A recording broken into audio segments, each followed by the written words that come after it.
마가복음 14장 33절로 35절 우리 큰 목소리로 읽겠습니다. 이와 같이 너희 중에 누구든지 자기의 모든 소유를 버리지 아니하면 능히 내 제자가 되지 못하리라. 소금이 좋을 것이나 소금도 만일 그 맛을 잃으면 무엇으로 짜게 하리요. 땅에도 거름에도 쓸데없어 내버리니라.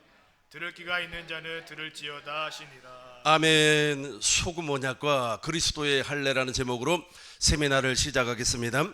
우리 하나님께서 깨닫는 마음과 보는 눈과 듣는 귀를 활짝 열어주실 줄로 믿습니다. 깨닫는 마음, 보는 눈, 듣는 귀가 활짝 열려야만이 천국의 비밀이 이해가 됩니다. 오늘 성령 하나님께서 우리에게 말씀하시고 가르쳐 주실 줄로 믿습니다. 소금 언약과 그리스도의 할례, 십자가의 비밀은 밀접한 연관성을 가지고 있습니다. 소금 언약이 이루어지면 그리스도의 할례가 이루어지고, 그리스도의 할례가 이루어지려면 십자가의 비밀이 깨달아지는 겁니다. 이 모든 일을 사람이 하는 것이 아니라 성령 하나님께서 알게 하시고 깨닫게 하시고 또 말씀으로, 음성으로 우리에게 친히 가르쳐 주시는 겁니다. 오늘 계시의 말씀을 통하여서 우리 하나님께서 다시금 깨닫는 마음과 보는 눈과 듣는 귀를 활짝 열어주실 줄로 믿습니다. 이 세 가지로 한번 살펴보도록 하겠습니다. 첫 번째는 소금 언약이 이루어져야만이 소유를 버릴 수가 있습니다. 우리 누가복음 14장 33절 한 번 더 큰 목소리로 읽겠습니다. 이와 같이 너희 중에 누구든지 자기의 모든 소유를 버리지 아니하면 능히 내 제자가 되지 못하리라. 아멘. 이와 같이 너희 중에 누구든지 자기의 모든 소유를 버리지 아니하면 능히 내 제자가 되지 못하리라. 즉 자기의 소유를 다 팔아서 무엇을 사는 겁니까? 보화를 사는 거예요. 마태복음 13장 44절 우리 큰 목소리로 읽겠습니다.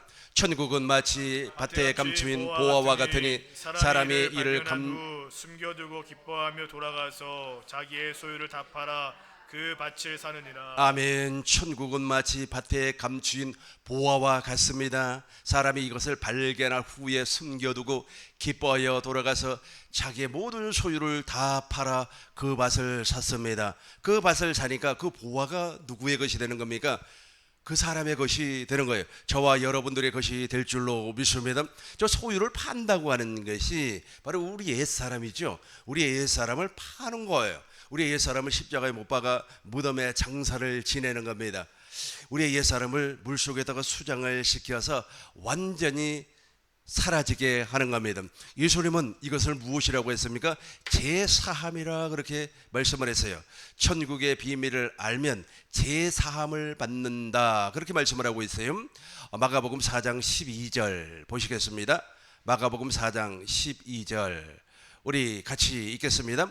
이는 그들로 보기는 보아도 알지 못하고 듣기는 들어도 깨닫지 못하게 하여 돌이켜 제사함을 얻지 못하게 하려 함이라 하시고. 우리가 천국의 비밀을 모르면 제사함을 받을 수가 없어요. 죄가 사라지지 아니한다는 거예요. 즉 원죄가 그대로 존재하고 있다는 겁니다. 이는 그들로 보기는 보아도 알지 못하며 듣기는 들어도 깨닫지 못하게 하여 돌이켜 제사함을 얻지 못하게 하려 함이라 하시고. 이 죄가 사라져야 된다. 우리 속에 있는 죄가 사라져야 된다니까. 누구를 미워하는 거, 시기하는 거, 질투하는 거, 특별히 질투하는 것 있지 않아요?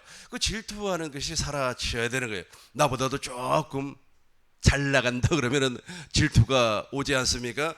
나보다도 조금 예뻐지는 모습을 보면 또 질투하지 않습니까? 저 사람은 말이야 나이를 먹어도 늙지도 않아. 그럼 무엇이 생기는 거예요? 질투가 생기는 거 아니겠어요? 이거 사라져야 된다.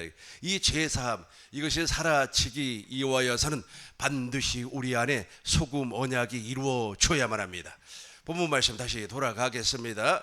소금은 좋은 것이로되 누가복음 14장 34절입니다. 우리 같이 읽겠습니다.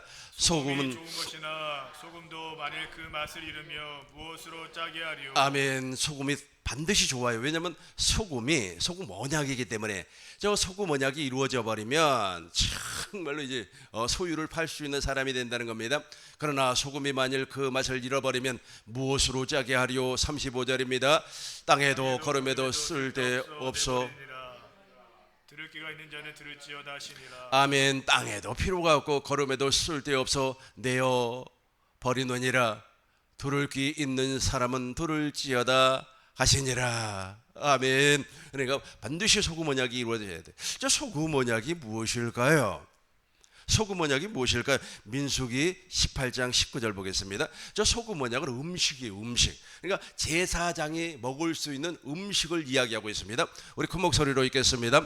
이스라엘 자손이 여호와께 거제로 드리는 모든 성물은 내가 영구한 몫의 음식으로 너와 내 자녀에게 주노니 이는 여호와 앞에 너와 내 후손에게 영원한 소금 언약이니라. 아멘. 이스라엘 자손이 여호와께 거제로 드리는 모든 성물은 내가 영구한 복의 음식으로 너와 내 자녀에게 주노니 이는 여호와 앞에 너와 내 후손에게 영원한 소금 언약이니라. 저 소금 언약이 이루어져 버리면 저와 여러분들은 왕 같은 제사장이 되는 겁니다.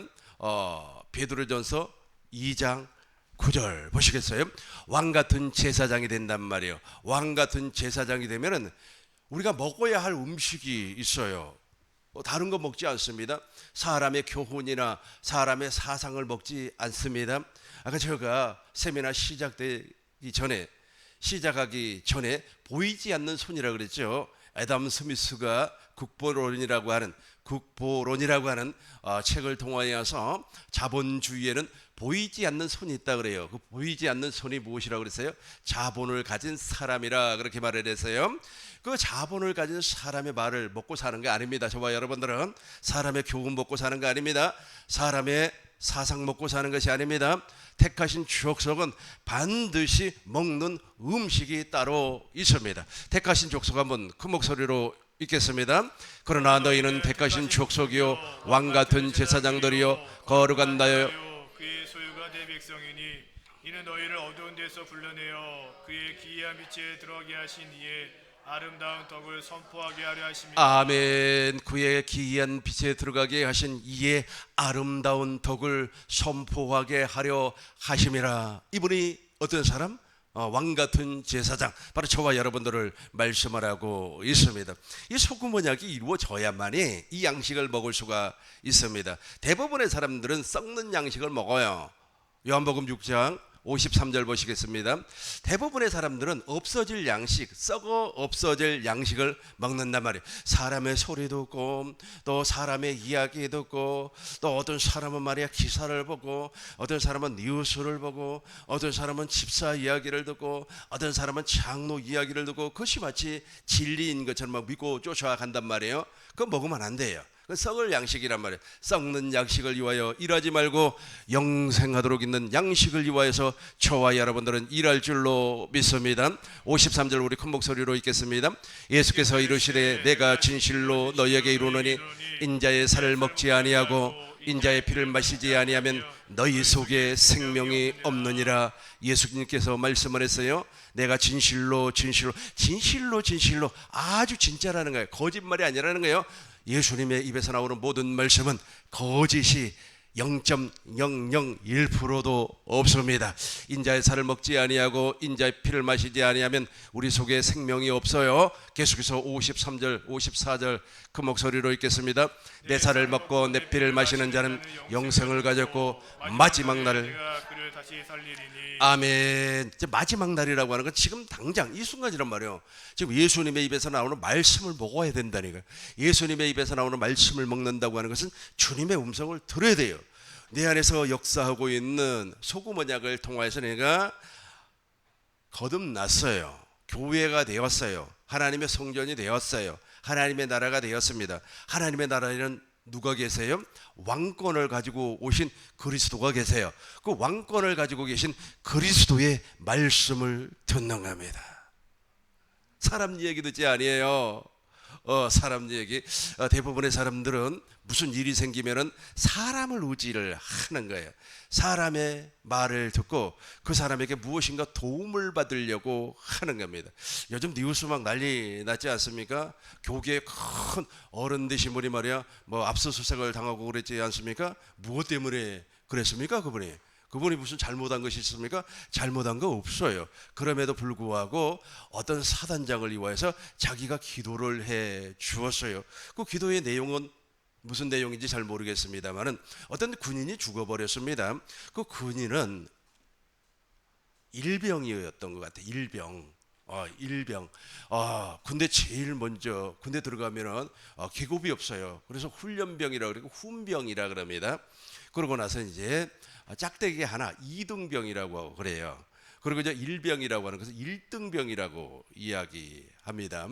그 일병이 먼저가 아니고 2등병이 먼저입니다. 어떤 사람은 그걸 또 몰라가지고 군대 안 갔다 온 사람은 그걸 몰라요. 그러니까 몰라가지고 계급 순서가 이렇게 된다고 그래서 1병, 2병, 상병, 병장 그렇게 이야기하더라고요. 그게 아니고 제일 먼저 2등병, 그다음에 1등병. 아마 그분이 1등병 때 아마 죽은 것 같아요. 근데 참 안타까운 소식을 접하고 나서 나도 마음이 아프더라고요.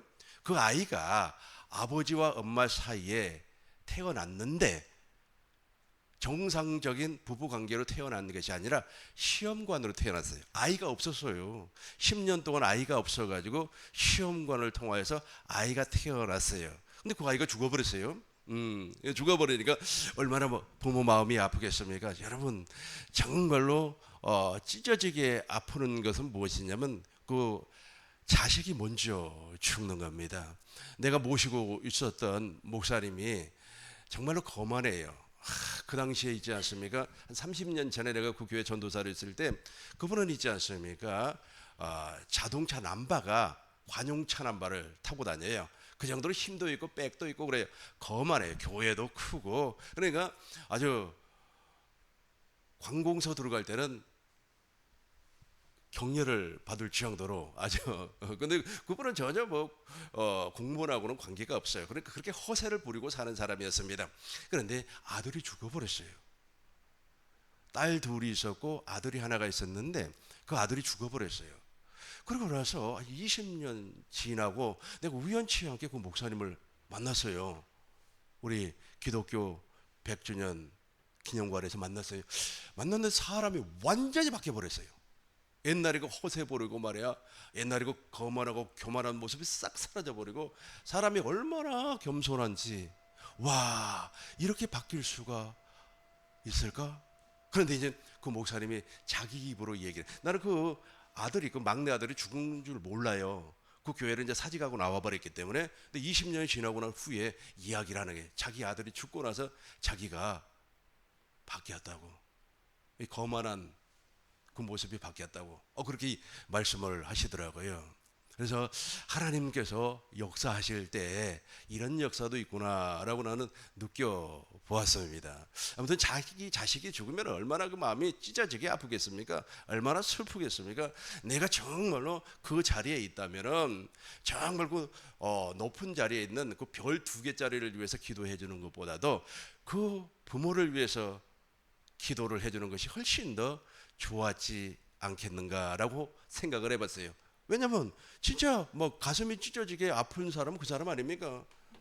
시험관으로 태어나 아이가 말이야 죽어버렸으니 그 부모가 얼마나 마음이 찢어지게 아프겠습니까? 그럼 누구를 위하여 기도해 주는 것이 여러분 생각에는 옳다고 생각이 듭니까? 부모를 위하여서 기도해 주는 것이 훨씬 더 복음적이지 않습니까?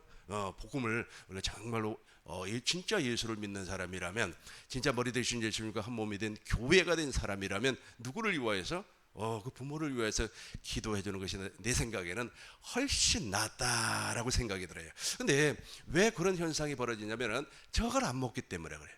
주님의 살을 먹지 않기 때문에 그래요. 우리 53절부터 54절 다시 한 번 더 읽어봐요. 같이 읽겠습니다. 예수께서 이르시되 내가 진실로 진실로 너희에게 이르노니 인자의 살을 먹지 아니하고 인자의 피를 마시지 아니하면 너희 속에 생명이 없느니라. 내 살은 참된 아니요, 양식이요 54절. 내 피는 참된 54절 읽어야죠. 내 살을 먹고 내 피를 마시는 자는 영생을 가졌고 마지막 날에 내가 그를 다시 살리리니. 아멘. 내 살을 먹고 내 피를 마시는 자는 영생을 가져버렸어요. 가졌고 마지막 날 지금 살아났단 말이에요. 마지막 날 살아났다고 하는 것은 예수님께서 제3일 만에 부활하신 것처럼 내가 새 생명으로 거듭났다는 거예요. 내가 새 사람이 되었다는 거예요. 새 사람으로 된 사람은 무슨 계명으로 산다고 그랬어요? 새 계명으로, 아가페로 살아요. 아가페로 살면은 그 심정이 이해가 된다니까. 그 심정이 이해가 돼요.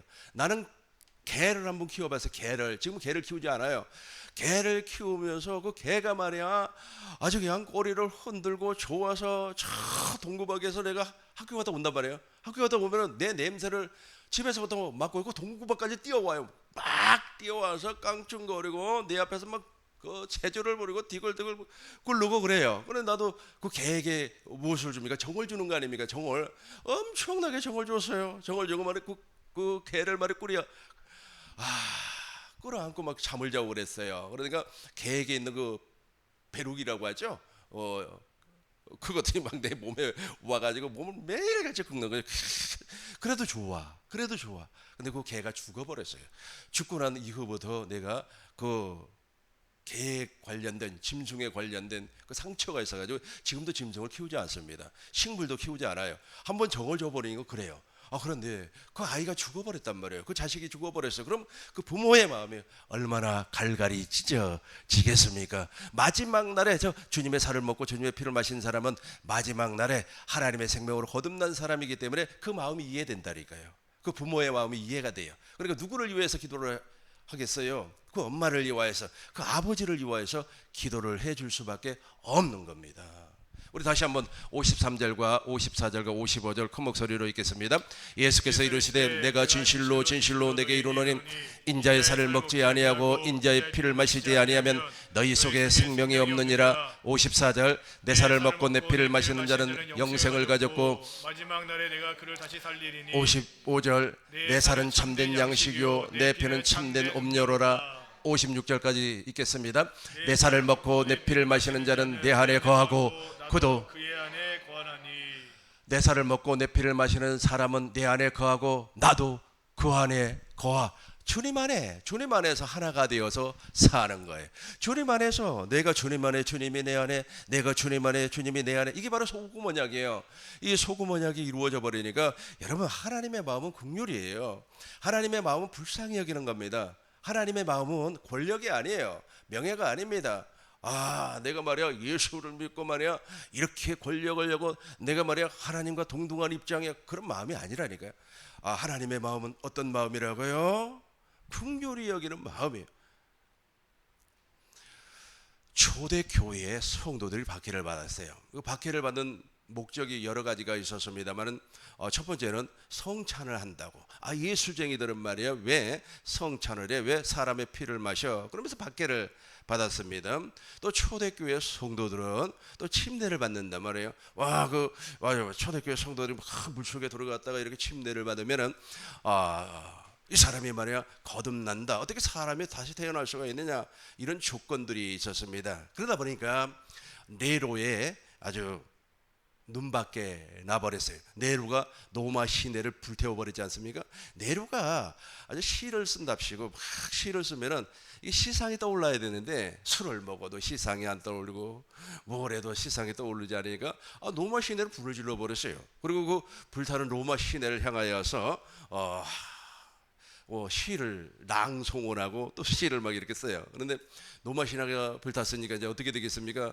사람들이 막 우리 집 불탔으니까 누구를 원망하겠습니까? 네로를 원망한단 말이에요. 네로를 원망을 하니까 네로가 무엇이라고 그랬어요? 저 예수쟁이들이 로마 시내를 불질렀다. 그렇게 선동을 해서 수많은 사람들이 죽었어요. 그 죽음을 피해서 동굴 속으로 들어갔는데 그 동굴을 카타콤이라 그래요. 그 동굴이 무엇이냐면 공동묘지입니다. 그 공동묘지에서 기독교 신자가 살아요. 이 로마 군병들이, 특별히 로마 장교들이 기독교인들을 잡아 가두기 위하여 그 동굴 안으로 들어가요. 그래서 길을 잃어버리는 겁니다. 그 길을 잃어버리고 나서 도무지 나올 수가 없어요. 그래서 한 사람에게 도움을 받습니다. 그 사람이 당연히 크리스찬이겠죠. 그 크리스찬의 그 국률함을 보고, 그 크리스찬의 정말로 자비하심을 보고 이 사람이 동굴 밖으로 안 나와버려요. 그리고 당신도 나도 예수 믿고 정말로 예수님의 살과 피를 먹고 마시는 사람이 되겠습니다. 고백을 하고 거기서 살아요. 그리고 햇빛 보지 아니하고 죽을 때까지 사는 겁니다. 이게 기독교예요. 이게 무엇이라고요? 기독교라니까요. 사도 요한의 제자 폴리갑이라고 하는 사람이 있습니다. 이 폴리갑이 주후 83년인가 그 경에 돌아가셨어요. 이분이 순교를 당할 때 어떻게 순교를 당했느냐 하면 화형에 처해졌어요. 로마 군병이 물어봤습니다. 할아버지, 예수 그 사람 뭐하러 믿습니까? 우리 태양신도 있고 좋은 거 많이 있는데 그거 버리고 우리 태양신 믿어 또 로마의 신을 믿으면 좋지. 로마의 신이 태양신이니까 로마의 황제를 섬기면 좋지 않겠습니까? 라고 하면서 부정을 하라는 거예요. 그분이 이렇게 이야기를 했어요. 인물중심 교회사라고 하는 책을 읽어보면 그 내용이 나와요. 내가 그 책을 읽으면서 이런 분이 진짜 크리스찬이구나. 내 나이가 80인데 예수님이 나를 한 번도 모른다고 한 적이 없는데 내가 어떻게 주님을 모르겠다고 부인할 수가 있겠습니까? 젊은 친구, 자네도 나처럼 예수님의 살과 피를 먹고 주님 안에서 살면 좋겠습니다. 이 말을 하고 순교를 당해요. 화형을 당해요. 웃으면서 화형을 당해요. 이게 크리스찬 아닙니까? 이게 정말로 예수 믿는 거 아니겠어요? 저와 여러분들은 바로 이 믿음을 가지고 있을 줄로 믿습니다. 54절 봐요. 그래, 이게 바로 마지막 날에 내가 그를 다시 살리리라가 돼요. 이게 바로 새 사람이에요. 바로 이 사람이 바로 63절 보겠습니다. 63절이에요. 이 사람이 바로 예수님의 살과 피를 먹고 사는 사람이에요. 63절이에요. 같이 읽겠습니다. 살리는 것은 영이니 육은 무익하니라. 내가 너에게 이른 말은 영이요 생명이라. 아멘. 살리는 것은 영입니다. 육은 무익하니라. 내가 너희에게 이런 말이 영이요 생명이라. 영이요 생명이라. 그러니까 주님께서 내 안에서 왕권을 가지고 오신 그리스도께서 내 안에서 영으로 생명으로 말씀하는 거예요. 그 말씀을 듣고 아멘 하는 겁니다. 마음으로 믿어 의에 이르고 입으로 시인해서 아멘 하는 거예요. 아멘에서 아멘이 바로 국률이에요. 하나님의 성품이 국률이에요. 하나님의 성품이 자비입니다. 하나님의 성품이 온유해요. 사랑은 온유하며 사랑은 시기하지 아니하며 사랑은 오래 참고 모든 것을 견딘다 그랬단 말이에요. 이것이 바로 주님의 성품이에요. 그 주님의 성품이 바로 우리에게서 나올 때 어떻게 나온다고요? 살리는 것은 영이요 생명으로 우리 안에서 주님께서 말씀하심으로 말미암아 당신을 나타내는 겁니다. 이걸 무슨 언약이라고요? 소금 언약. 이 소금 언약이 이루어지면 왕 같은 제사장이기 때문에 제사장만 먹을 수 있는 음식을 먹어요. 그 음식이 바로 주님의 살과 피를 먹고 마시는 겁니다. 두 번째로 살펴볼 것은 그리스도의 할례가 이루어져야만이 주님의 살과 주님의 피를 먹고 마실 수가 있습니다. 하나님은 아브라함을 통하여서 첫 번째로 할례를 말씀하시고 아브라함이 나이 99세가 되었을 때 할례를 받았습니다. 두 번째는 400년이 지난 후에 이스라엘 백성들이 광야에서 40년 지났어요. 40년이 지나고 나서 모압이라고 하는 모압 땅에서 하나님께서 모세를 통하여서 신탁을 선포를 합니다. 그 신탁을 선포를 할 때 할례를 말씀을 해요. 신명기 30장 6절 우리 큰 목소리로 읽겠습니다. 내 하나님 여호와께서 내 마음과 내 자손의 마음에 할례를 베푸사 내게 마음을 다하며 뜻을 다하여 내 하나님 여호와를 사랑하게 하사 내게 생명을 얻게 하실 것이며. 아멘. 내 하나님 여호와께서 내 마음과 내 자손의 마음에 무엇을 베푸사? 할례를 베푸사. 마음에 할례를 베푼다 그랬어요. 하나님께서 아브라함에게 할례를 베풀라 그렇게 말씀을 했어요. 이 할례라고 하는 것은 남자 생식기 표피를 제거해버리는 이 남자 생식기의 표피를 제거한다고 하는 것은 남자가 씨를 가지고 있지 않습니까? 이제부터 아담의 씨를 통하여서 태어난 모든 생물은 하나님께서 받지 아니하시겠다라고 선포한 내용입니다. 그러니까 남자 생식기의 표피를 제거하는 것은 할례의 표징이고 징표이고, 진짜는 무엇이냐면 저 마음의 할례예요. 다시 한 번 더 읽겠습니다. 내 하나님 여호와께서 내 마음과 내 자손의 마음에 할례를 베푸사. 마음의 할례, 마음에 원죄가 있단 말이에요. 그 원죄를 제거해버리는 겁니다. 소금 언약을 통해서 완전히 뿌리쳐 뽑아버리는 거예요. 할례를 베풀어 버리니까 이제는 하나님의 모든 약속이 믿어지는 겁니다. 에레미야 4장 4절 보겠습니다. 에레미야 4장 4절에서는 저 할례를 무엇이라고 하냐면 마음의 가죽을 베라. 마음의 가죽. 같이 읽겠습니다. 유다인과 예루살렘, 너희는 스스로 할례를 행하여 너의 마음 가죽을 베고 나 여호와께 속하라. 그리하지 아니하면 너의 악행으로 말미암아 나의 분노가 불같이 일어나 사르리니 그것을 끌 자가 없으리라. 아멘. 네 마음의 가죽을 베어버리라. 그러니까 첫 번째, 하나님께서 누구에게 말씀을 하셨다고요?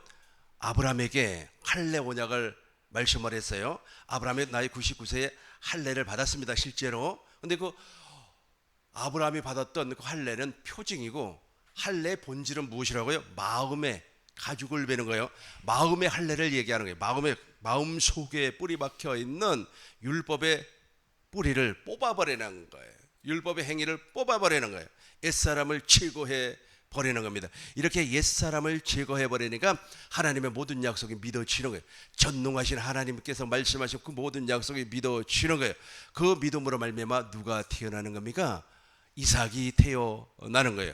그리고 나서 400년이 지난 후에 이스라엘 백성들이 출애굽을 한단 말이에요. 출애굽을 하고 광야 40년을 마무리 질 시점에서 요단강이 보여요. 저기 요단강이 보여요. 그 요단강 건너 여리고가 이렇게 보이는 겁니다. 그 지역이 바로 모압이라고 하는 지역입니다. 모압은 평지예요. 수많은 사람들이 거기에 거주할 수 있는 평탄지입니다. 거기에서 하나님께서 모세를 통하여서 두 번째 언약을 맺어요. 그 두 번째 언약의 내용이 바로 무엇입니까? 마음의 할례를 베푸사. 다시 한 번 더 30장 6절 신명기 30장 6절 다시 한 번 더 읽겠습니다. 우리 같이 읽어요. 내 하나님 여호와께서 내 마음과 내 자손의 마음에 할례를 베푸사 내게 마음을 다하며 뜻을 다하여 내 하나님 여호와를 사랑하게 하사 내게 생명 얻게 하실 것이며. 아멘. 내 하나님 여호와께서 내 마음과 내 자손의 마음에 할례를 베푸사 내 마음을 다하며 뜻을 다하여 내 하나님 여호와를 사랑하게 하사 내게 생명을 얻게 하실 것이며, 생명을 준단 말이에요. 마음의 할례를 베풀어서 우리 안에 하나님의 생명을 허락해 주시겠다는 거예요. 이것이 바로 구약에서 설명하고 있는 할례입니다. 그러면 신약에서는 어떻게 할례를 설명하고 있을까요? 골로새서 1장 11절과 12절 우리 큰 목소리로 읽겠습니다. 또 그 안에서 너희가 손으로 하지 아니한 할례를 받았으니 곧 육의 몸을 받는 것이요 그리스도의 할례니라. 또 그 안에서 너희가 손으로 짓지 아니한 할례를 받았으니, 손으로 하지 아니한, 그러니까 구약에서는 손으로 했단 말이에요. 그런데 손으로 아니한 할례를 받았으니 곧 육의 몸을, 육의 가죽을 벗겨버린단 말이에요. 육신의 생명의 가죽을. 그 육신의 생명을 가진 사람들은 종교인이에요. 종교인. 종교의 최고의 지도자입니다. 그럼에도 불구하고 그리스도의 할례가 이루어지지 아니했기 때문에 불쌍히 여기는 마음이 없어요.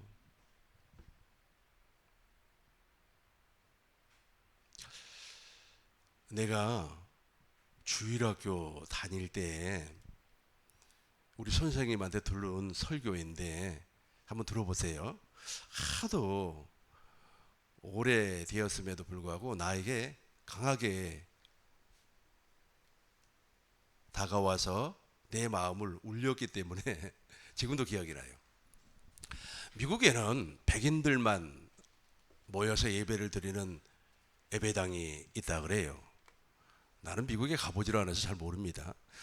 근데 찬송 소리가 들려오고 그러니까 한 번은 흑인 아이가 이제 거기를 이제 들어가려고 그러니까 백인들이 말 발로 차면서 어이 껌둥이 여기 오면 되겠어. 껌둥이는 여기 오는 게 아니야라고 뭐 쫓아내더라는. 그래서 자기는 그 찬송도 같이 하고 싶고 또 예배도 같이 드리고 싶은데 자기를 너무 심하게 박대를 해서 예배당 앞에 있는 계단에 앉아서 이렇게 뭐 울고 있었다네. 너무 막 서글퍼서 울고 있으니까 예수님이 나타나서 이렇게 말씀을 하시더라는 거예요. 그 흑인 아이 이름을 잘 모르겠어요. 존이라고 합시다. 존, 나도 저 예배당에 들어가서 한 번도 예배를 드린 적이 없었다 그러더라는 거예요. 그러니까 지금 와서 우리가 복음을 믿음으로 말미암아 새 언약의 일꾼이 되고 새 사람이 되어서 새 계명으로 살아버리니까 어떻게 되는 거예요? 진짜 긍휼을 베풀어야 되고 긍휼을 받아야 할 사람은 내가 보니까 그 흑인 아이인 것 같아요. 그런데 육의 몸을 벗지 아니하니까 그리스도의 할례가 이루어지지 아니하니까 그게 우리 눈에 안 들어오는 겁니다. 우리 같이 한번 또 읽어 보겠습니다. 또 그 안에서 너희가 손으로 짓지 아니한 할례를 받았으니 곧 육의 몸을 벗는 것이요 그리스도의 할례니라. 12절 보겠습니다. 너희가 세례로 그리스도와 함께 장사되고 또 죽은 자들 가운데서 그를 일으키신 하나님의 역사를 믿음으로 말미암아 그 안에서 함께 일으키심을 받았느니라. 아멘. 너희가 세례로 그리스도와 함께 장사가 돼. 옛사람이 장사가 되죠. 옛사람 때문에 저게 안 된단 말이에요. 옛사람 때문에. 또 생각이 나네. 이거 읽고 나서 또 이야기 해드릴게요. 같이 읽겠습니다. 너희가 세례로 그리스도와 함께 장사되고 또 죽은 자들 가운데서 그를 일으키신 하나님의 역사를 믿음으로 말미암아 그 안에서 함께 일으키심을 받았느니라. 저게 바로 그리스도의 할례예요. 저 그리스도의 할례. 옛사람이 제거가 돼야 된다니까요. 제거가 되지 아니하면은 주님의 성품이 나오질 않아요. 한 20년인가 30년 전에 이 여의도 광장이 지금처럼 공원이 아니었어요.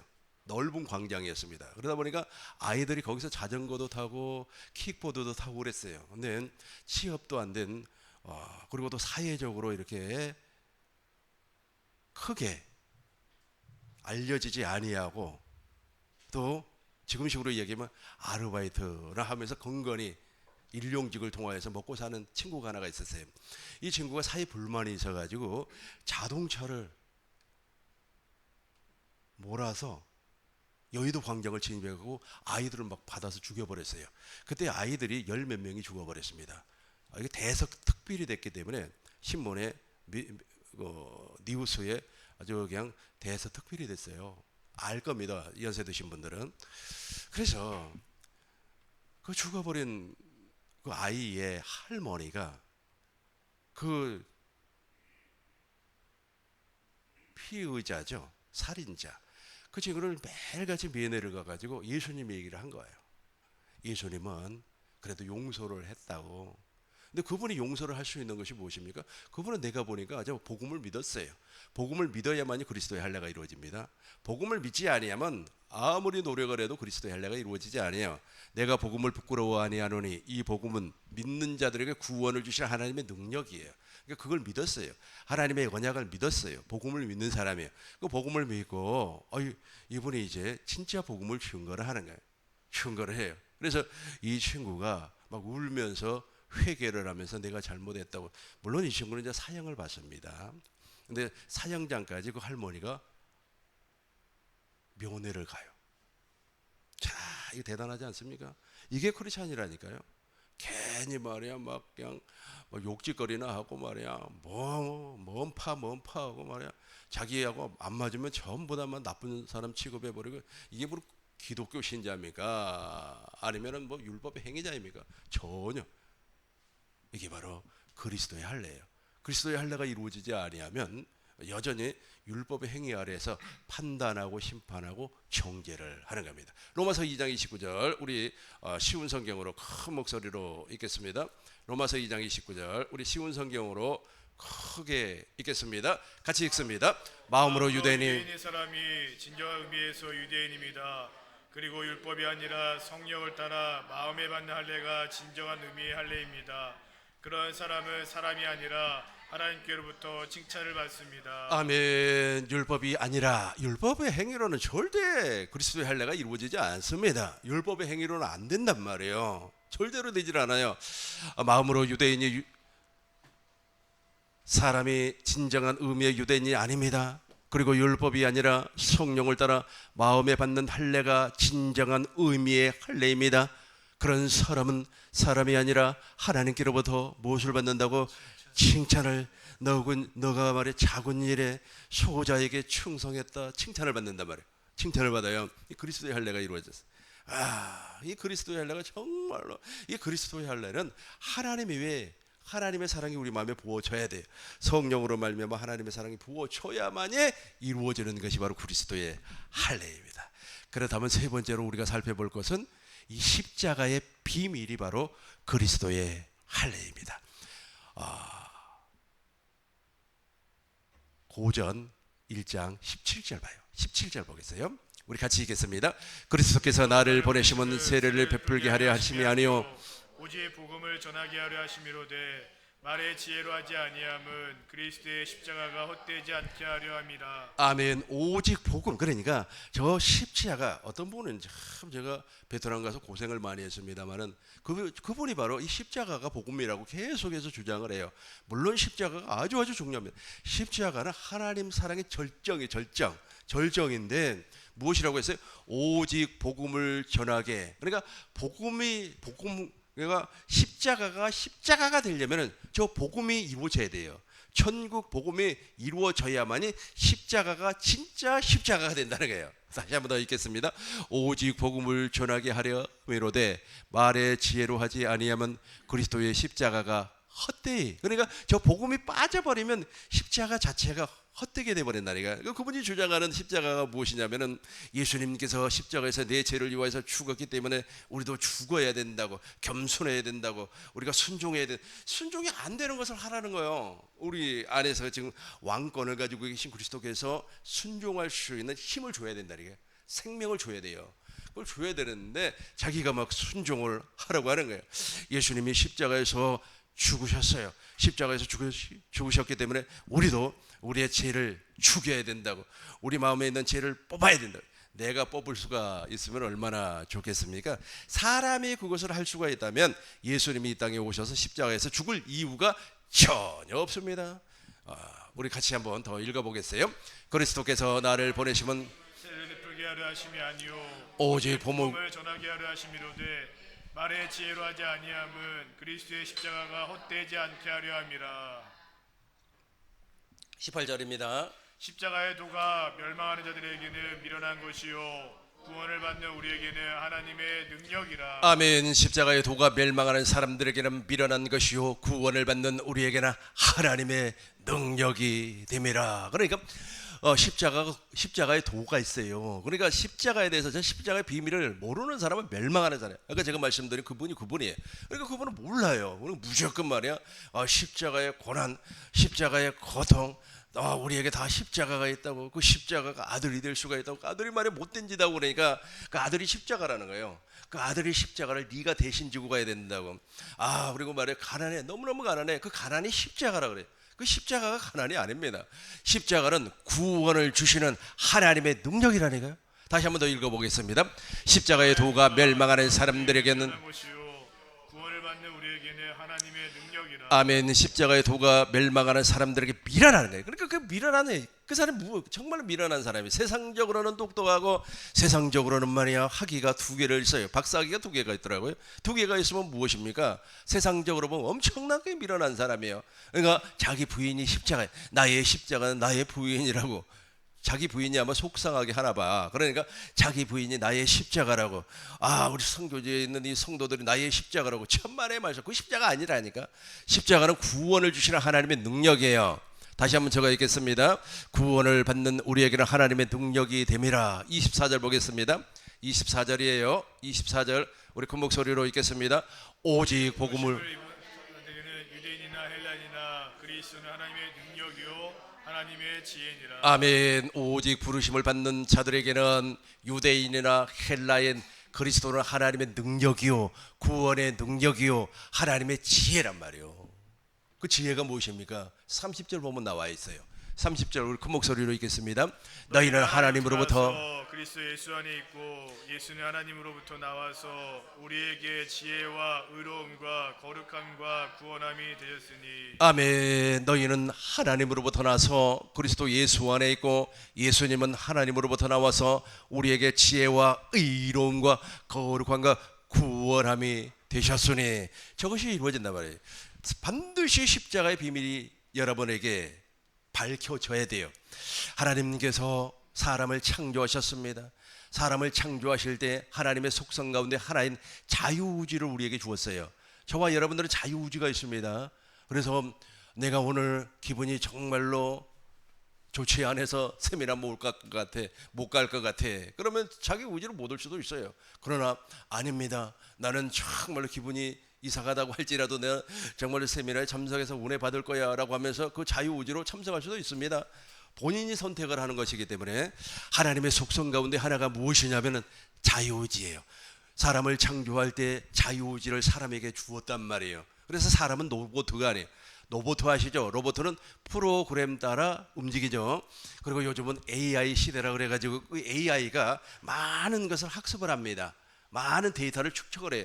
축적을 해가지고 예를 들어서 교회, 그럼 교회에 대한 데이터를 쭉 뽑아서 교회는 이런 겁니다. 교회는 이런 겁니다. 학교 쭉 예를 들어서 AI에게 내 이름을 물어보면 아마 나올 수도 있어요. 왜냐하면 내 데이터가 지금 유튜브에 공개가 되어 있기 때문에 AI가 나를 추천할 수도 있습니다. AI가 그렇게 막 추천을 한단 말이에요. 그런 AI도 따지고 보면 그 데이터에 근거해서 그 프로그램 따라 작동을 하는 거예요. 그러니까 AI도 자유의지가 있어요, 없어요? 없어요. 오직 인간에게만 자유의지가 있어요. 그럼 동물에게는 자유의지가 있어요, 없어요? 없어요. 동물은 본능대로 살아가는 거예요. 본능대로. 그럼 식물에게 자유의지가 있습니까? 없습니까? 없어요. 예를 들어서 식물에게 자유의지가 있다고 하면 데모합니다. 왜 지하실에다가 이거 꼭 갖다 놨냐고. 왜? 이 좋은 꽃을 말이야 여기 갖다 놨나가 막 그냥 소리 지르고 난리를 칠 겁니다. 소리를 지른단 말이에요. 예. 자유의지가 있다면 없어요. 인간에게만. 그 이야기하니까 또 생각이 나네. 우리 교회를 다녀갔던 선교사님들이 많아요. 뭐 인도에서도 태국에서도 필리핀에서도 캄보디아에서도 베트남에서도 선교사들이 다 왔다 갔어요. 왔다 가면은 다들 놀래요. 목사님, 교회는 지하실이지 성도는 그다 만해 보이지도 않는데 어떻게 선교 헌금을 말이야 한 달에 200이 넘게 하냐고. 그걸 내가 알면은 얼마나 좋습니까? 나도 몰라. 하나님만 아는 거예요. 하나님만. 다들 놀래요. 선교사들이 와서 보고. 그러니까 자유의지가 식물에는 없다는 뜻이에요. 사람에게만 자유의지가 있어요. 이 자유의지를 통하여서 선택을 할 수 있는 권한을 사람에게 주었습니다. 아담이 이 자유의지를 가지고 누구를 선택을 해버렸어요? 마귀를 선택을 해버렸어요. 하나님 말씀은 불순종해버렸습니다. 이 동산 중앙에 있는 나무는 임의로 먹어라. 동산 중앙에 있는 이 좋은 나무의 열매들 있잖아. 네 임의로 먹어라. 그러나 동산 중앙에 있는 선악을 알게 하는 나무의 열매를 먹는 날에는 네가 반드시 정령 죽으리라. 우리 주님께서 말씀을 했단 말이에요. 그런데 뱀이 말이야 강교해요. 그 뱀 속에 있는 뱀 속에서 역사하는 마귀가 말이야 여자에게 왔어요. 여자야 하와야 저 나무의 열매를 먹으면 말이야 내 눈이 밝아져서 하나님처럼 된다. 이 말을 듣고 가만히 보니까 와, 그 나무의 열매가 정말로 먹음직도 하고 보감직도 하고 지혜롭게 할 만큼 탐스러운 나무의 열매를 보였어요. 그리고 마귀의 말을 듣고 누구의 말을 듣고 마귀의 말을 듣고 하나님 말씀을 들어야 되는 거예요. 하나님 말씀을 들어야 되는데 이 자유의지가 하나님 말씀을 거부하고 마귀의 말을 듣고 선악을 알게 하는 나무의 열매를 먹어버렸어요. 아담도 먹어버렸어요. 그리고 나서 누구의 종이 되어버렸어요? 마귀의 종이 되어버렸어요. 로마서 6장 16절 보겠습니다. 로마서 6장 16절 보겠어요. 우리 큰 목소리로 읽겠습니다. 로마서 6장 16절 큰 목소리로 읽어요. 너희 자신을 종으로 내어 누구에게 순종하든지 그 순종을 받는 자의 종이 되는 줄을 너희가 알지 못하느냐. 혹은 죄의 종으로 사망에 이르고 혹은 순종의 종으로 의에 이르느니라. 의의 종이 되어야 되는데 하나님의 백성이 되어야 되는데 하나님의 자녀가 되어야 되는데 누구의 말을 들어버렸어요? 자유의지를 통하여서 마귀의 말을 듣고 그 안에 이제 무엇이 들어와 버렸다고요? 마귀의 성품이 들어와서 사람은 완전히 변질되어 버렸어요. 그래서 십자가의 비밀을 모르는 거예요. 이제 십자가의 비밀 우리 파헤쳐 보도록 하겠습니다. 반드시 저와 여러분들이 십자가의 비밀을 알아야 돼요. 그 십자가 복음을 믿는 사람들, 그 십자가 복음을 전파하는 사람들은 덮어놓고 예수님이 십자가에서 우리의 죄를 위하여서 죽었으니까 우리도 죽으라는 거예요. 남편은 말이야 아내에게 죽으라는 거예요. 아내가 십자가니까 아내가 무슨 소리를 한다고 해도 죽으라는 거예요. 자기도 지금 죽고 있다는 거예요. 죽고 있는 사람이 그렇게 화를 냅니까? 죽고 있는 사람이 그렇게 말이야 저돌적으로 막 말을 하고 그래요. 안 죽어진다니까. 예를 들어서 그것이 죽어진다면은 예수님이 십자가에서 죽을 필요가 없어요. 인간이 해결할 수가 있기 때문에. 고전 2장 보겠어요. 고전 2장 2절부터 보겠습니다. 이제 십자가에 달린 주님을 보아야 돼요. 우리의 의지로 보아야 돼요. 자유의지를 정말 잘 관리를 하셔야만 합니다. 이제 우리의 의지는 있지 않습니까? 내 안에 계신 그리스도가 장악하고 있습니다. 이거 아멘 해야 되는데 다시 한번 더 하겠어요. 우리의 자유의지는 내 안에 왕권을 가지고 오신 그리스도께서 장악하고 있습니다. 그래야 된다.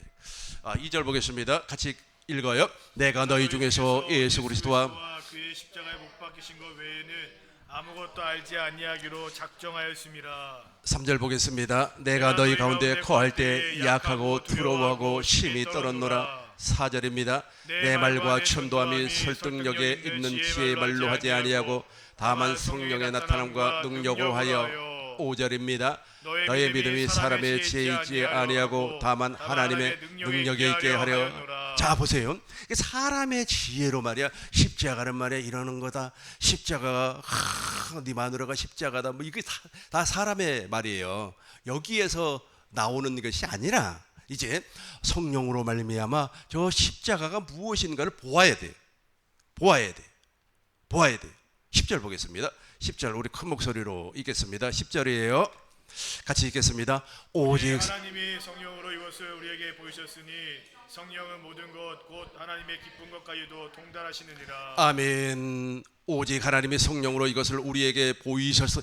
십자가에 달린 주님을 보아야 된다니까요. 오직 하나님의 성령으로 이것을 우리에게 보이셨습니다. 성령은 모든 것 곧 하나님의 깊은 곳까지라도 통달. 하나님께서 자기 안에 감추어져 있던 십자가를 이제 예수님을 통해서 보여줬어요. 예수님이 십자가에서 죽는 것이 중요한 것이 아니라 무엇 때문에 왜 죽었는가가 중요하다는 거예요. 그래서 그것을 보여줌으로 말미암아 하나님의 약속을, 하나님의 언약을 십자가에서 이루시고 우리 주님께서 다 이루었다. 이제 성령으로 말미암아 저 십자가의 비밀이 깨달아지면 믿어지는 거예요. 십자가의 비밀이 믿어지는 겁니다. 오직 하나님의 성령이 이것을 우리에게 보이셨으니 성령은 모든 것 곧 하나님의 깊은 것까지라도 통달하느니라. 11절 보겠습니다. 11절이에요. 같이 읽겠습니다. 사람의 일을 사람 속에 있는 영 외에 누가 알리요? 이와 같이 하나님의 일도 하나님의 영 외에는 아무도 알지 못하느니라. 12절입니다. 12절이에요. 우리가 세상의 영을 받지 아니하고 오직 하나님으로부터 온 영을 받았으니 이는 우리로 하여금 하나님께서 우리에게 은혜로 주신 것들을 알게 하려. 우리가 세상의 영을 받지 아니했어요. 이 세상의 영을 받은 사람들은 그런 소리 한다니까요. 그 박사님 그런 소리 한다고. 예수님이 내 죄를 위하여서 죽었으니까 날 보고 죽으라는 거예요. 나도 죽으면 얼마나 좋겠습니까? 나도 말이야 예수님처럼 이제 살고 있지만은 나도 육신의 몸을 입고 있기 때문에 가끔씩 있잖아요. 육의 것이 나와요. 육의 것이 안 나오고 정말로 구름처럼 바람처럼 흘러가는 물처럼 살고 싶지만 그 관연되냐고요. 그러니까 그걸 자기 보고 하라는 거예요. 자기가. 그러니까 십자가를 잘못 이해를 하고 있기 때문에 그래요. 다시 한번 더 읽어봐요. 우리 같이 읽습니다. 우리가 세상의 영을 받지 아니하고 오직 하나님으로부터 온 영을 받았으니 이는 우리로 하여금 하나님께서 우리에게 은혜로 주신 것들을 알게 하려 하심이라. 아멘. 아까 제가 말씀드린 거 오해 없으시길 바라겠어요. 왜 그런 말이 나왔냐 하면 나하고 같이 갔던 목사님하고 그 선교사님이 아니 계속해서 신학적으로 싸워요. 신학적으로. 야, 그 신학이 그렇게 중요한 게 아닌데 막 싸워요. 그리고 자기 신학하고 안 맞으면 또 왜 이걸 받아들이지 않느냐고 또 따지고 그러다 보니까 나는 옆에서 구경하고 야 그거 앉아서 듣기도 정말로 힘들더라고요. 내가 2시간 가까이 들어주니까 그분이 이제 내 말을 듣더라고요. 이 천국 복음은 인내가 필요하구나. 만주에서 개장사했던 거 누구에게 못했던 거 다 이야기 한번 해보세요. 나는 2시간 이상 들을 자신이 있습니다. 듣고 내 한 2시간 들어주니까 미안할 거 아닙니까? 그때부터 이제 우리 천국 복음을 듣더라고. 참 마음이 아팠어요. 그러나 하나님께서 강력하게 역사해 줌으로 말미암아 그곳에도 하나님의 나라의 복음이 전파될 줄로 믿습니다. 13절입니다. 13절 같이 읽겠습니다. 우리가 이것을 사람의 지혜가 가르친 말로 아니하고 오직 성령께서 가르치신 것으로 하니 영적인 일은 영적인 것으로 분별하는. 아멘. 우리가 이것을 말하거니와 사람의 지혜, 그 사람의 지혜로 십자가를 가르쳐 놨으니 십자가에 달린 주님을 보겠습니까? 이제 16절 우리 큰 목소리로 읽겠습니다. 16절입니다. 누가 주의 마음을 알아서 주를 가르치겠느냐? 그러나 우리가 그리스도의 마음을 가졌느니라. 내가 40대 후반 지금은 60대가 됐습니다. 40대 후반에 저 십자가를 성령으로 말미암아 본 적이 있어요. 십자가에 달린 주님을 본 적이 있어요. 십자가에 모세가 광야에서 뱀을 든 것처럼 인자도 들리리라 그렇게 말씀을 했죠. 요한복음 3장 13절 봐요. 요한복음 3장 13절 보겠습니다. 그런 것처럼 14절 봐요. 14절 같이 읽겠습니다. 모세가 광야에서 뱀을 든 것 같이 인자도 들려야 하리니. 십자가 예수님께서 들렸어요. 이거 성령으로 보는 겁니다. 영의 눈으로 마음의 눈으로 보니까 십자가 예수님께서 들렸어요. 그러면서 이제 십자가의 비밀이 깨달아지는 거예요. 와, 십자가에서 그 피 흘리시는 그 예수님의 마음이 보이는 거예요. 그 예수님의 마음이 무슨 마음이었습니까? 16절 봐요. 하나님이 세상을 이처럼 사랑하사 독생자를 주사서니. 예수님은 십자가에 못을 박아서 몸을 찢어버렸어요. 당신의 몸 아닙니까? 성부와 성자와 성령 하나님은 일체이기 때문에 당신의 몸을 찢어버렸어요. 당신의 몸을 찢어가지고 당신의 약속을 이루어 주었습니다. 왜냐하면 언약이라고 하는 것은 짐승을 반으로 쪼개버리는 거예요. 짐승을 반으로 쪼개서 사람이 손을 잡고 두 사람이 손을 잡고 그 자리를 지나가면은 언약이 성취가 되는 겁니다. 그 언약의 표징으로 누구의 생식기의 표피를 제거했다고요? 아브라함의 생식기의 표피를 잘라버렸어요. 그러니까 언약이라고 하는 것은 베르트라고 하는 말인데 그 언약은 베르트 카트 언약을 자른다는 말이에요. 언약을 자른다. 이 언약을 자른다고 하는 그 말이 실제로 십자가에서 이루어져 버린 거예요. 예수님께서 하나님 아닙니까? 당신의 몸을 잘라버렸어요. 당신의 몸을 쪼개버렸어요. 당신의 몸을 찢어버렸어요. 찢어버려서 누구의 언약을 지금 완성하고 있는 겁니까? 아버지께서 맹세로 세운 그 언약을 완성하고 있어요. 그때 아버지의 마음이 보이는 거예요. 예수님의 마음을 통하여서 아버지의 마음이 보이는 거예요. 독생자의 마음, 독생자의 몸을 찢어서 독생자의 몸을 찢어버린 그 마음이 보인단 말이에요. 그 마음이 보여서 누구의 마음이 보인다고요? 아버지의 마음이 보이는 거예요. 하나님이 세상을 이처럼 사랑했습니다. 독생자를 주어서 독생자의 몸을 찢어버릴 때 그 아버지의 마음이 보여요. 아버지의 마음. 여러분 아까 제가 설명했지 않습니까? 그 아주 젊은 21살짜리가 군대 가서 죽어버렸어요. 그것도 정상적으로 태어난 아이가 아니라 시험관 아이로 태어났어요.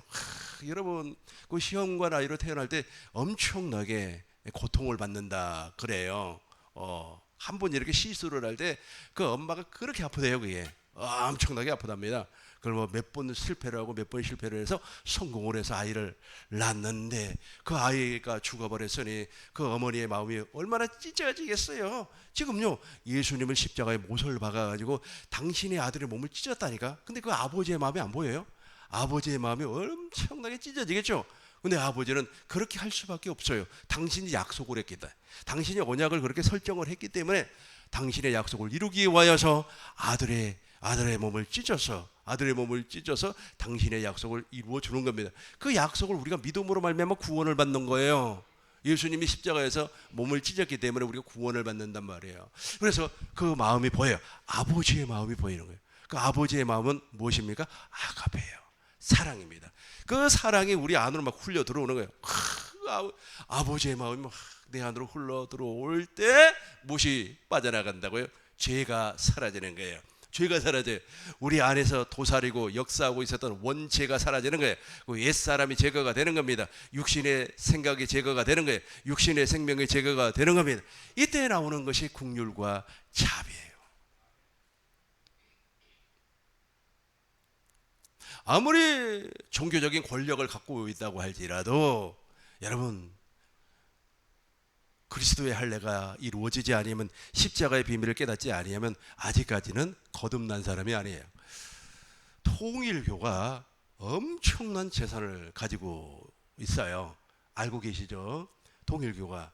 그 통일교가 이게 정치에 이제 줄을 대 가지고 뭘 이렇게 하려다가 이번에 걸려든 것 같습니다. 이 통일교가 돈이 많다 보니까 이번에 뭐 수사관들이 어느 방을 들어가 보니까 세상에 돈 뭉치가 말이야, 우리 한국 돈, 일본 돈, 말이야 미국 돈 달러가 말이야 뭉치져 있더라는 거예요. 그게 있으면 뭐합니까? 그게 있으면 뭐예요?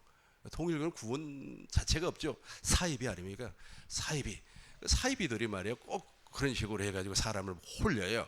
그것이 무엇이라고 그랬습니까? 그것이 아까 제가 말씀드렸던 것처럼 아직까지 그리스도의 할례가 이루어지지 않아 복음을 모르면 사람의 계명과 사람의 교훈을 쫓아가는 겁니다. 목사님 이제 하나 더 보고 정리하도록 하겠습니다. 히브리서 보겠어요. 히브리서 12장 2절 보겠습니다. 우리 같이 읽겠습니다. 히브리서 12장 2절입니다. 온전케 하시는 예수님을 바라보자. 우리 히브리서 12장 2절이에요. 같이 읽겠습니다. 믿음의 주요 또한 온전하게 하시는 이인 예수를 바라보자. 그는 그 앞에 있는 기쁨을 위하여 십자가를 참으사 부끄러움을 개의치 아니하시더니 하나님 보좌 우편에 앉으셨느니라. 아멘. 믿음의 주요 또 온전하게 하시는 예수님을 바라보세요. 지금도 보세요. 주님을 바라보아야 된다. 그래야만 그리스도의 할례가 이루어져요. 그리스도의 할례가 이루어지면 그때부터 긍휼이 나와요. 용서가 나오는 겁니다. 믿음의 주요 또 온전하게 하시는 이인 예수님을 바라보세요. 그는 그 앞에 있는 기쁨을 위하여 십자가를 잠무사 부끄러움을 개의치, 예수님이 십자가에서 빨가벗어 버렸다니까요. 그 부끄러움을 개의치 아니하시고 하나님 보좌 우편에 앉으셨느니라. 4절 보겠어요. 4절 보겠습니다. 같이 읽겠습니다. 너희가 죄와 싸우되 아직 피 흘리지 우리가 아무리 피를 흘려서 자기 몸을 막 그냥 상해를 입혀서 피를 흘린다고 할지라도 저 죄가 사라지지 않아요. 그러니까 주님을 보아야만이, 피 흘리신 주님을 보아야만이 죄가 사함을 받는 겁니다. 공동번역으로 한 번 더 읽어보도록 하겠습니다. 같이 읽겠습니다. 여러분은 죄와 싸우면서도 아직까지 피를 흘린 일은 없습니다. 여러분은 죄와 맞서서 막 싸웠어요. 그럼에도 불구하고 우리는 피를 흘릴 수가 없어요. 우리는 그 피를 보아야 돼요. 예수님께서 유월절 어린 양 아닙니까? 유월절이 어떻게 이루어졌습니까?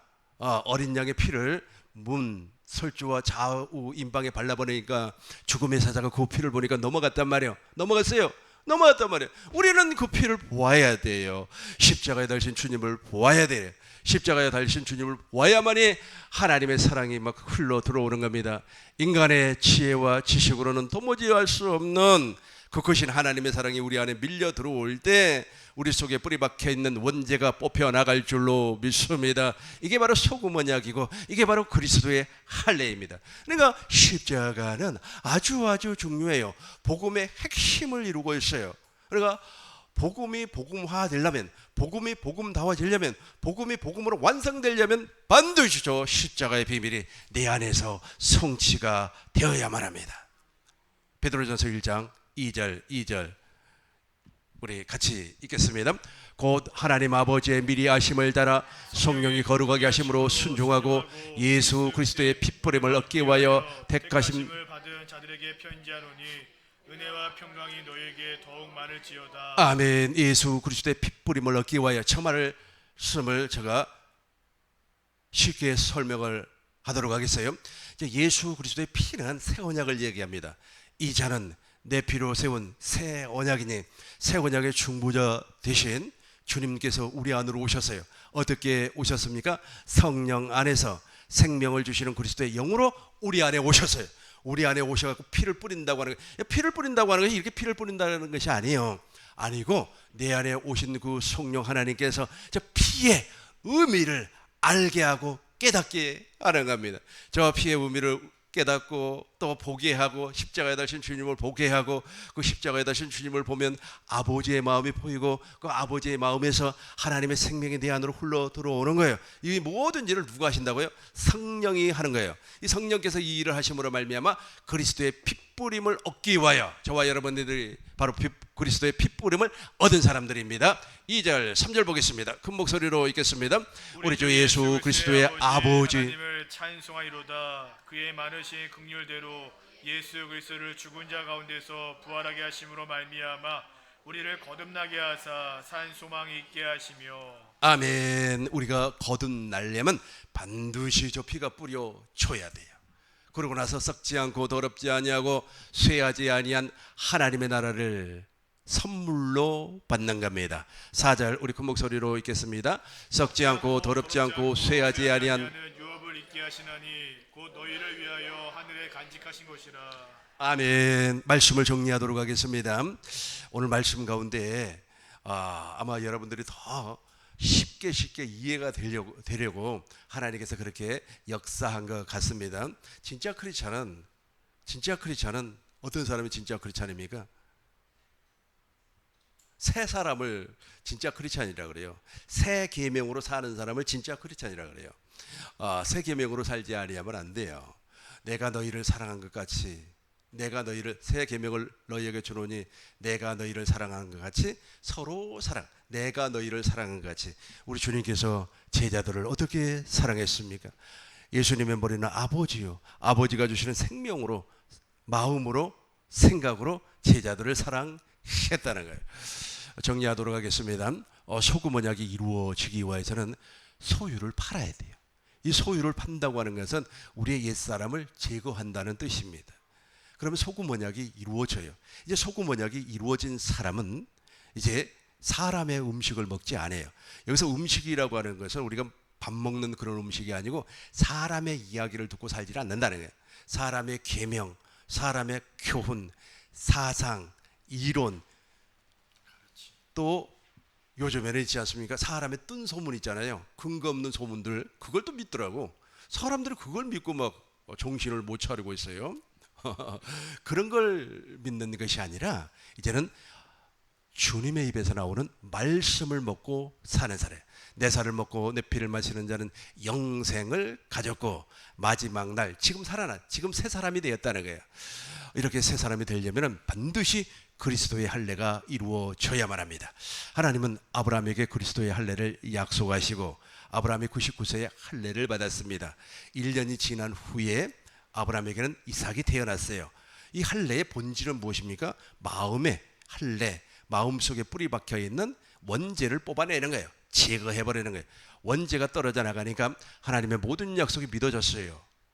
없는 것을 있는 것처럼 부르시는 하나님, 100세가 되어서 자기 몸이 죽어버려도 하나님께서 상속자를 준다고 하는 사실이 믿어졌어요. 이걸 믿음이라고 그래요. 이걸 믿음이라고 그래요. 이걸 믿음이라고. 세상 사람들은 무엇을 믿음이라고 하는 겁니까? 조금 있으면 말이야, 조금 있으면은 재난 민생지원금이죠. 민생지원금 받아가지고 오늘 저녁에 내가 짜장면을 먹을 거야. 이걸 그 사람들은 믿는단 말이에요. 그러나 성경에서 믿음은 무엇입니까? 하나님께서 약속한 그 약속을 믿는. 아브라함이 믿어지지 아니했어요. 할례를 받고 나서 믿어지기 시작을 하는 거예요. 100세가 되었음에도 불구하고 아들을 낳는다고 하는 사실을 이걸 믿음이라고 그래요. 이걸 믿어야 되는 겁니다. 그리고 나서 400년이 지나고 나서 다시금 구체적으로 하나님께서 이스라엘에게 언약을 선포를 해요. 그 언약의 내용이 무엇입니까? 너와 네 자손의 마음의 할례. 이제는 구체적으로 나와요. 마음의 할례를 받는 거예요. 마음의 할례. 신약으로 이렇게 넘어오면 그리스도의 할례. 그리스도의 할례 가운데서 중요한 것이 무엇입니까? 우리 마음속에 뿌리 박혀 있는 원죄를 제거해 준다는 거예요. 이게 바로 복음을 믿는 거예요. 이 원죄가 제거되려면 반드시 십자가의 비밀이 깨달아지고 믿어져야만 합니다. 십자가의 비밀이 깨달아지고 믿어지는 순간에 십자가에서 막 엄청난 주님의 사랑이 아가페가 막 우리 안으로 내 안으로 막 쏟아져 들어오는 거예요. 폭포수처럼 쏟아져 들어오는 겁니다. 또 생각이 나는데 시간이 다 돼버려가지고 내가 안 하려고 했는데 한번 여러분 들어보시기 바라겠어요. 허디슨 테일러라고 하는 사람이 있어요. 이 허디슨 테일러가 하나님의 사랑을 이렇게 표현을 했어요. 잘 들어보세요. 나는 그분이 말씀하신 그 사랑의 표현을 나는 이해를 해요. 이해를. 그분이 어떻게 표현을 했느냐 하면 하나님의 사랑이 이렇게 밀려온다 그래요. 그분이 십자가의 비밀을 아마 깨달은 것 같습니다.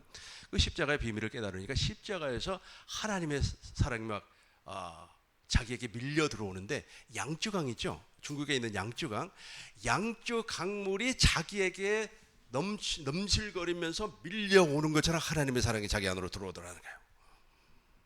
그 책 한번 읽어보시면 좋을 것 같습니다. 하나님의 사랑이 막 밀려 들어오는 그 하나님의 사랑이 밀려 들어오는 게 자기가 그 하나님의 사랑을 그 하나님의 사랑을 감당을 못해요. 하나님의 사랑이 밀려 들어오니까 그 속에 뿌리 박혀 있는 원죄는 당연히 빠져나가죠. 그죠? 지금 막 홍수가 나서 난리지 않습니까? 홍수가 나면 다 쓸고 내려가 버리잖아요. 그런 것처럼 양쯔 강물과 같은 그 엄청난 강물이 자기 안으로 막 밀려 들어오는데 자기가 그걸 감당을 못 하겠다라는 거예요. 그렇게 하면서 십자가의 비밀이 깨달아지는 거예요. 그럼 믿어지는 겁니다. 그러면서 무엇이 빠져나간다고요?